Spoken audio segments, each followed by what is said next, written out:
And first thing we're going to do is look for which fuse is the fuel pump. That's on page 311 of this book. And it looks like it is number 6.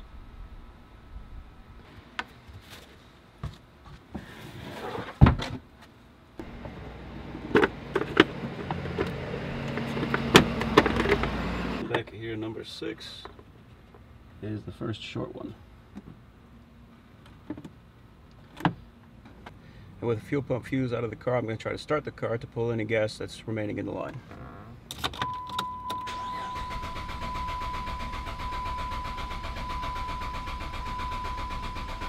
And then disconnect the battery to prevent any kind of electrical sparks.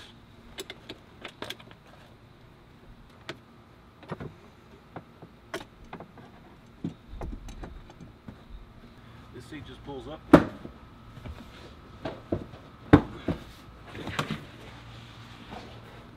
And it's going to be right under here. Just want to get all this stuff off because we don't want anything falling into the fuel tank.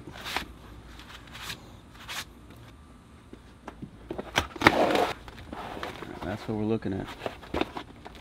So on this side, on the passenger side, this is going to be what we're replacing. This is, according to the dealership, this is the secondary fuel pump and sender. And that doesn't make any sense because you only need one fuel pump. And that's the one that's on the drive side.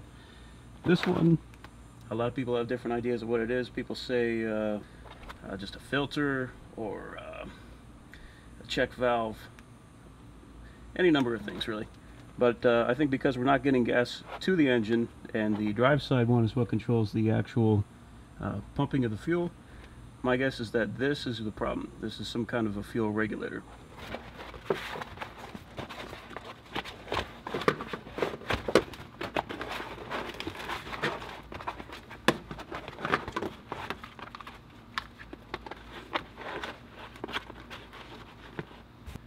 And again, clean a little bit every step of the way.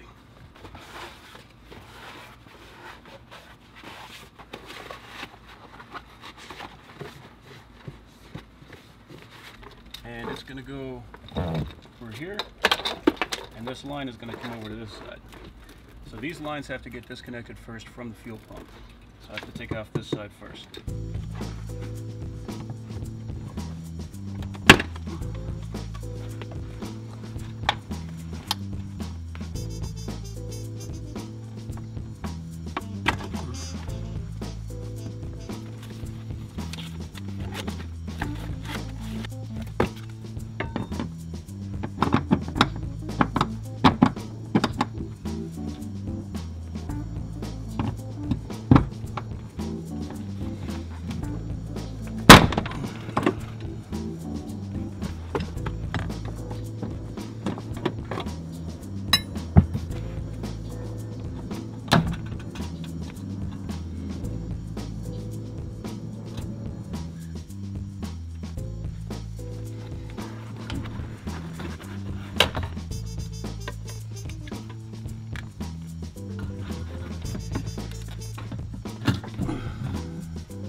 Okay, now for the one that we're actually replacing.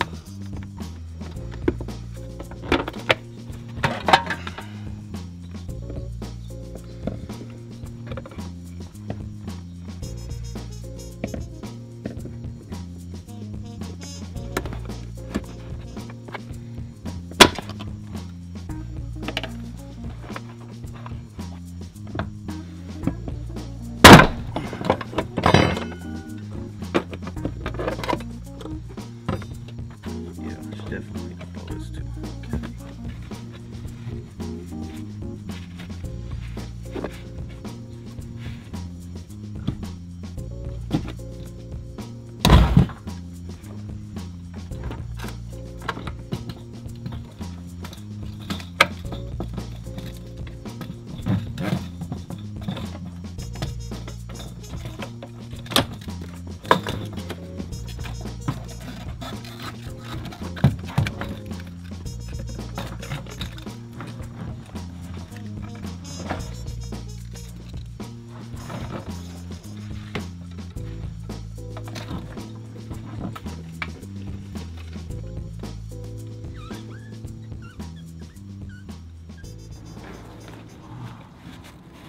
So there's something interesting about this. I thought the tank was full when I accidentally left it full, but it turns out that the other side was full and this side is empty. I can touch the bottom on here. So the tank is at a quarter according to the instrument cluster, but that side's still going to be full, so there's a chance that the fuel is going to overflow on that side, but it'll still be empty on this side. So I'm going to take this length of fishing line and I'm going to cut it. So I've got a zip tie right here. I'm going to feed it through just before the zip tie so that it can't pull off, or at least it's unlikely to pull off, and tie it. It's a good idea to probably use a better grade of fishing line for this. This is just what I had, so I was using it for other projects. Pretty much anything would work. The only thing is you don't want something that's going to that has loose fibers. It's going to drop a lot of fibers in the gas tank. Not that that'd be awful, but it's not great. Not that I've been doing a great job of cleaning this, keeping this tank clean anyway. So now this all goes in.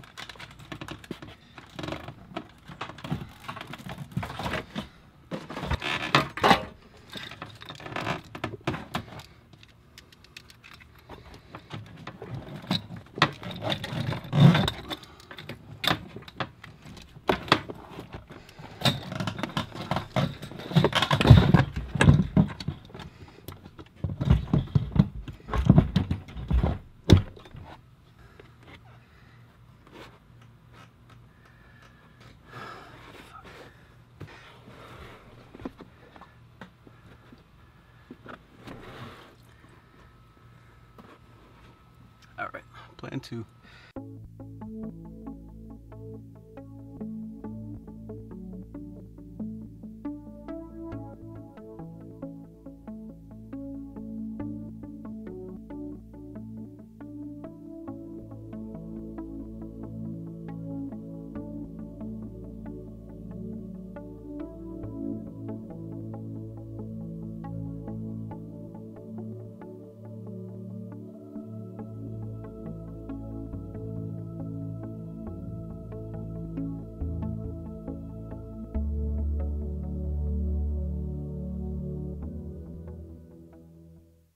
Okay, so I tied that onto the other end, and turned out that was actually a very good idea that I did that, because I forgot to put that rubber O-ring back on, and if I had tried to put this back in without it, I would have had to take the whole thing back out again.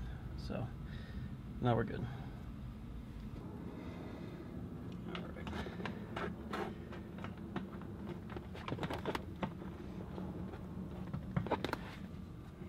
So I got this tied on now. And I'm going to have my friend push this in, and I'm going to pull it from the other end. Go ahead. No, hold on. Pull it out. Okay, go in. No, it's not working. Never mind. So it's still not pulling through very well.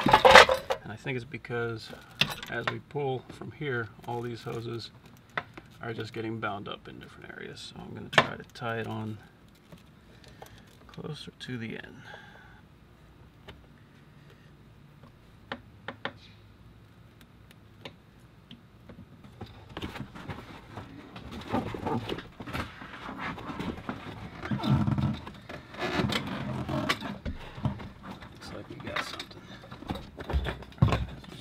sure that the gasket is seated. You can put some silicone on there or something if you want, but it's going to make it harder to remove later, so I'm not going to.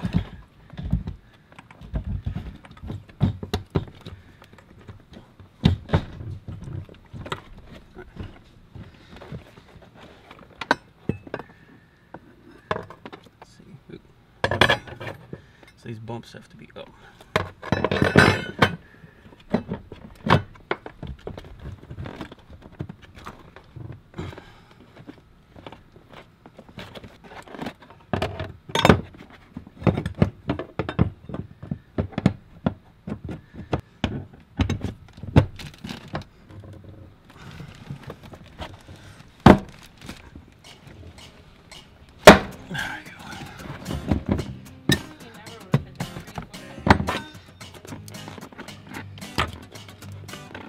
No, it turned out that was the perfect breaker bar. This has to come off. It's got a couple little tabs.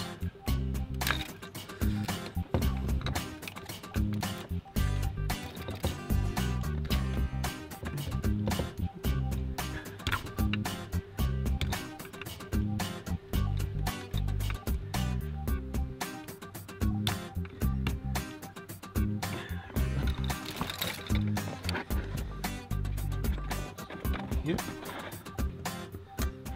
Click.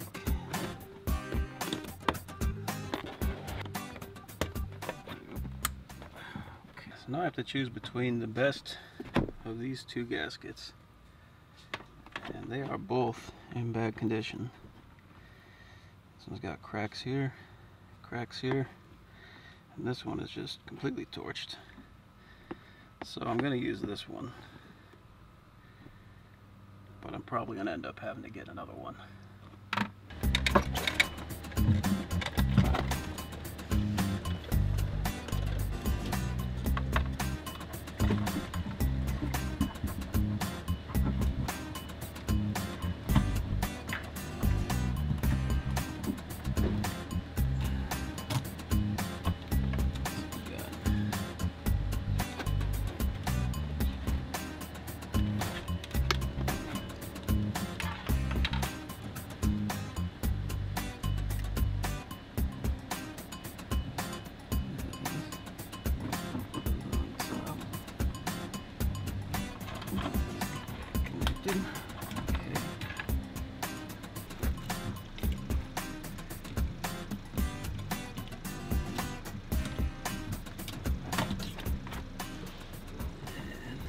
There's a big one and a small one, and I was doing this entirely poorly when I was trying to take it off.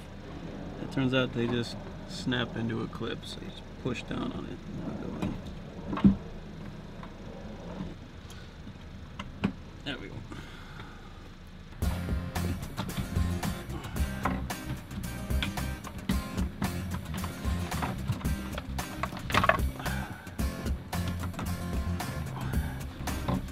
Okay. Khrysler tools.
Hopefully it won't anymore.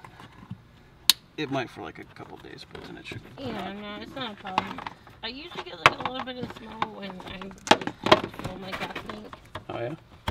Yeah, but then it goes away like perfectly. It scared me when it slipped like that.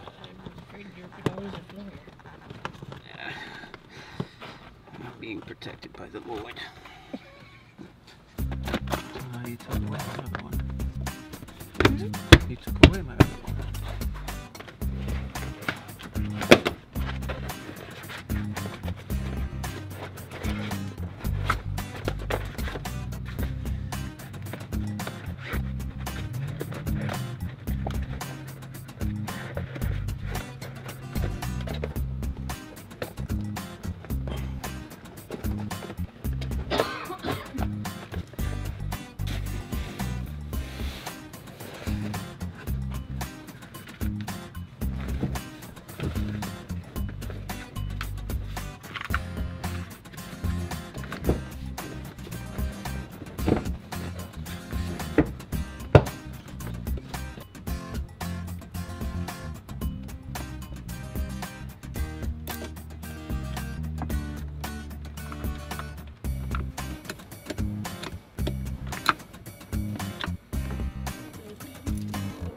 This is the way you put the key in.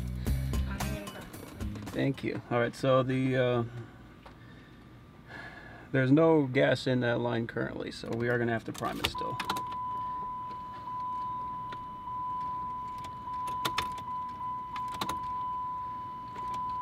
This is just pushing, it's making the fuel pump push gas through the line up to the engine so that the injector can get it.